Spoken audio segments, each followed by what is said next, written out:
ਹਜਾ ਨਹੀਂ ਆਉਂਦੀ ਉਹ ਤਵੇ ਨਾਲ ਸ਼ਰਤ ਲਾ ਕੇ ਜੰਮਣ ਵਾਲਿਆ ਉਹ ਤੈਨੂੰ ਹਜਾ ਨਹੀਂ ਆਉਂਦੀ ਮੇਰੇ ਪਿੰਡ ਜਾ ਕੇ ਦੱਸ ਦਿਓ ਹੀਰੋ ਖੂਹ 'ਚ ਡੁੱਬ ਗਿਆ ਬਾਹਰ ਨਿਕਲ ਬੜਾ ਠੰਡਾ ਪਾਣੀ ਹੋਵੇ ਇਹ ਕਿਉਂ ਨੰਗਾ ਫਿਰ ਰਿਹਾ ਸ਼ਰਮ ਨਹੀਂ ਆਉਂਦੀ ਮੈਂ ਤੈਨੂੰ ਕੀ ਕਿਹਾ ਉਹ ਜਾ ਰਿਹਾ ਬੱਚਿਆ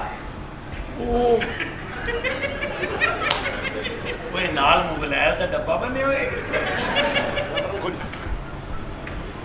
ਕਿਉਂ ਨੰਗਾ ਫਿਰ ਰਿਹਾ ਪੈਂਟ ਕਿੱਥੇ ਹੈਦਰਾ ਸਾਹਿਬ ਜੀ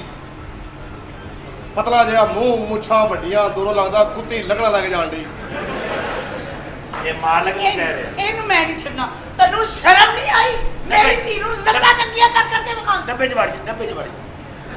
ਹੋਰ ਲਗਾ ਹੋ ਕੇ ਖਲੋ ਵੀ ਸਹੀ ਨਜ਼ਰ ਆਵੇ ਇੱਥੇ ਪਿੱਛੇ ਹੋ ਜਾ ਉਹ ਕਾਲੇ ਨੂੰ ਆ ਲਿਆ ਪੈਂਟ ਕਿਉਂ ਨਹੀਂ ਪਾਈ ਮੈਂ ਪੈਂਟ ਮੰਗਾਈ ਨਹੀਂ ਹੈ ਮੇਰੀ ਬੁੱਢੀ ਪੈਂਟ ਪਾ ਜਾ ਕੇ ਨਾਈ ਕੋ ਸ਼ੇਵ ਕਰਾਉਣ ਗਏ ਨਾਈ ਨੇ ਮੂੰਹ ਤੇ ਫੁਹਾਰਾ ਮਾਰਿਆ ਪਿਛਲੀ ਕੰਧ ਜਾ ਵੱਜੀ